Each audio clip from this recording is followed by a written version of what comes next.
बिहार लेकर चलती हूँ, वहां पर भी 5 सीटों पर वोटिंग हो रही है और इसमें सबसे ज्यादा नजर अगर किसी एक सीट पर आज लगी हुई है, हाजीपुर वाली सीट है। हाजीपुर की सीट जिसकी पहचान देश में रामविलास पासवान की सीट के तौर पर रही। हाजीपुर की सीट जिसको लेकर पिता की विरासत के लिए एक लंबी लड़ाई चिराग पासवान ने लड़ी और आखिरकार अब 2024 में इसी हाजीपुर सीट से चिराग पासवान उम्मीदवार के तौर पर ताल ठोक रहे हैं।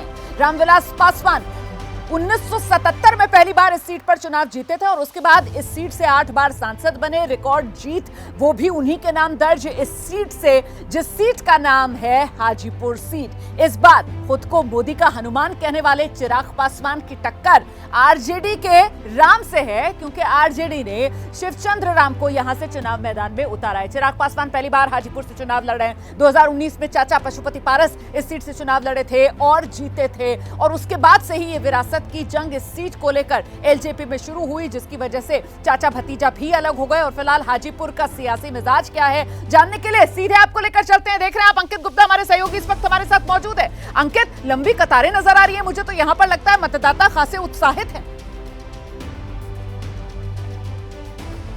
रोमाना, लगता है आज ईश्वर का भी आशीर्वाद है, क्योंकि यहाँ पर जितनी गर्मी जो देश के बाकी हिस्सों में है, फिलहाल बिहार की मैं बात करूं तो मौसम यहाँ पर थोड़ा सा बेहतर है क्योंकि बादल है। लेकिन जिस बात का आपने जिक्र किया ना कि पिता की विरासत को क्या बेटा आगे बढ़ा पा रहा है, लोगों से बात कर लेते हैं। ये बताइए, वैसे तो जो है चिराग पासवान की बात की जाए तो वो चुनाव लड़ रहे हैं, लेकिन कहा ही जा रहा है कि वो पिता की विरासत को क्या आगे बढ़ा पा रहे हैं, क्योंकि चाचा से मतभेद भी हुआ था।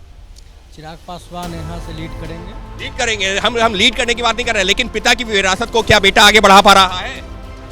चिराग आगे बढ़ेंगे। ये बताओ कि क्या चाचा से उनका मनमुटाव भी हुआ था? लगता है कि वो सब सुलह हो गई। अब आप लोगों के जहन में क्या वो मुद्दा है? नहीं, अभी इलेक्शन के बाद देखा जाएगा किसका। इलेक्शन के बाद देखा जाएगा। चाचा से जो है मतभेद हो गए थे, हालांकि अब चाचा जो है थोड़ा साइड में है, लेकिन लगता है कि अब वो जब आप वोट करने आए हो तो वो चीजें भी ध्यान में रखोगे, क्योंकि रामविलास पासवान की तो एक तरह से ये सीट रही है। नहीं, उनका ये पर्सनल मैटर है। हाँ। लेकिन हम लोग बुद्धा को समय को देखते हुए वोट करेंगे। ये बताइए कि चिराग पासवान अपने पिता की विरासत को आगे बढ़ा रहे हैं, रामविलास पासवान की सीट रही है। लगता है कि जब आप लोग आज वोट करने आए हो तो रामविलास पासवान की भी कहीं पर याद है क्या? रामविलास जीतेंगे, लेकिन वो तो चुनाव नहीं लड़। चिराग के पास। अच्छा, आपके लिए क्या इशू है?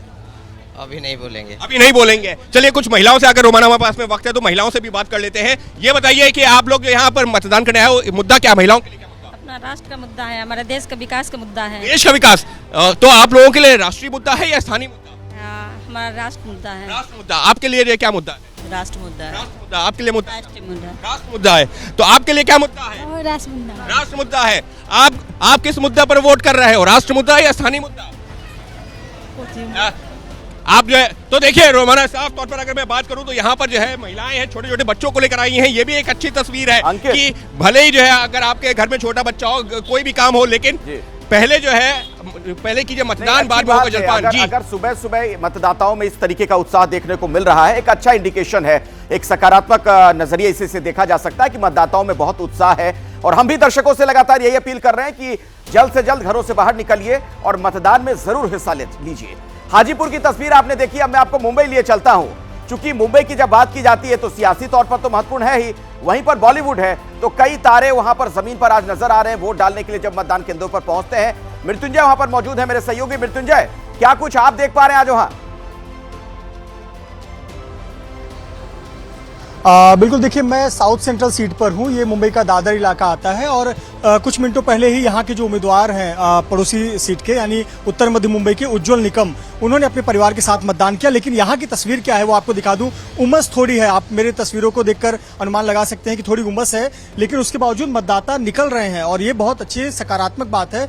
युवा मतदाता भी आपको नजर आएंगे, बहुत सारे बुजुर्ग मतदाता भी नजर आएंगे और लंबी कतारें लगी हैं और ये बहुत सकारात्मक तस्वीर है मुंबई के नजरिए से। मुंबई में मतदान बहुत अधिक देखने को नहीं मिलता है, बहुत कम ही ऐसा अवसर आता है कि जब मतदान 55 या 60% का आंकड़ा पार करे, लेकिन यहाँ देखिए कितनी लंबी कतार लगी हुई है और ये दिखाता है कि उत्साह कितना है चुनाव के लिए। इस जगह पर उज्जवल निकम ने अपनी पत्नी, बहू, बेटे के साथ मतदान किया, लेकिन हम देख रहे हैं कि मुंबई की अगर बात करें तो सितारे जमीन पर उतर आए। देखिए यही लोकतंत्र की खूबी है, एक वोट की ताकत सभी के समान है, चाहे वो बॉलीवुड के सुपरस्टार हो, अमिताभ बच्चन हो, शाहरुख खान हो, सलमान खान हो, आमिर खान हो, ऋतिक रोशन हो या फिर तमाम नेता हो, सभी के एक वोट की ताकत होती है। और देखिए जितने बूथ हैं, हर बूथ पर आपको इसी प्रकार से लोग नजर आएंगे। बुजुर्ग मतदाता को देखिए किस प्रकार से मतदान करके निकल रहे हैं। सर, क्या मुद्दे मतदान से पहले दिमाग में चल रहे थे?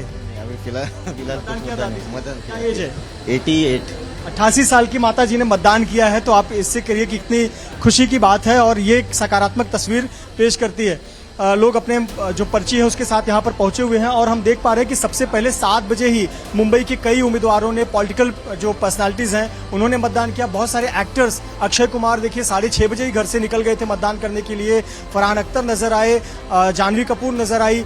इस प्रकार से जो सेलिब्रिटी है ये मतदान कर रहे हैं। आपको बता दें कि थोड़ी देर बाद ठाकरे परिवार मतदान करने के लिए निकलेगा बांद्रा इलाके में, और दादर इलाके में राज ठाकरे का जो परिवार है वो मतदान कर। तो उनका टैक्स बढ़ा दो या कुछ न कुछ तो सजा या रिएक्शन तो होना चाहिए।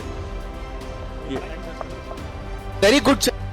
ये परेश रावल को आपने सुना जब मतदान करने के लिए वो पहुंचे थे, उस दौरान की तस्वीर भी हमने आपको दिखाई है। और ये सुबह से ही एबीपी न्यूज पर इस बड़ी कवरेज में आप देख रहे हैं कि आज मतदाताओं में उत्साह दिख रहा है। हालांकि ऐसा होता भी है, सुबह सुबह बड़ी संख्या में लोग नजर आते हैं पोलिंग स्टेशंस के बाहर, और आज भी करीब करीब वही स्थिति नजर आ रही है। अब तक जो अलग अलग चरण में मतदान हुए, यानी जो 4 चरण के मतदान हुए, लगभग 67% वो औसत आप कह सकते हैं। मैम, आप हमेशा वोट करती हैं और ये सबका डेमोक्रेटिक राइट है। आज उस अधिकार का प्रयोग करके आपको कैसा लगा? बहुत खुशी हुई मुझे। ये खुशी इस बात की खुशी हुई कि मैं आ पाई, और इस बात की भी खुशी हुई कि हमारे जो प्रोडक्शन पीपल हैं उन्होंने अपना जो शूटिंग का टाइम है थोड़ा लेट रखा ताकि हम सब आए और वोट करें। तो मुझे बहुत खुशी हुई कि मैं आ पाई, and wishing you all the best. Voting percentage पूरे इंडिया में बहुत कम देखा जा रहा है, लोगों में कम उत्साह है। मुंबई करों का उत्साह बढ़ाने के लिए और यूथ को एनकरेज करने के लिए आप क्या कहेंगी? मुझे लगता है अभी बहुत टाइम है, 6 बजे का तक वक्त है। ज़रूर आएंगे लोग वोट करने के लिए, और ज़रूर आएँ क्योंकि ये बहुत ही इम्पोर्टेंट है। अगर आप रिस्पॉन्सिबल सिटीजन हैं, आप चाहते हैं कि आपकी कंट्री तरक्की करे, सही आदमी आए, तो प्लीज़ वोट करें। आपने किन मुद्दों पर? तो अनीता राज को आपने सुना, उनकी भी वही अपील। एबीपी न्यूज भी आज सुबह से लगातार आपसे यही कह रहा है कि आपके लोकसभा क्षेत्र में भी अगर आज मतदान है तो जलपान से पहले मतदान कर लीजिए, बहुत जरूरी है। जैसे ही घड़ी का काटा दोपहर 2:30 पे आए, बबीता जी का दिल सास बहू साजिश के लिए मचल जाए। और ये है इनकी बहू, पूरे दिन ऑफिस की टेंशन हो जाए गॉन जब ये करें अपना फेवरेट शो फ्री टाइम पे ऑन। इनकी तरह आप भी देखिए अपना फेवरेट शो अपने टाइम पर, और डाउनलोड कीजिए एबीपी लाइव ऐप अपने स्मार्ट टीवी पर।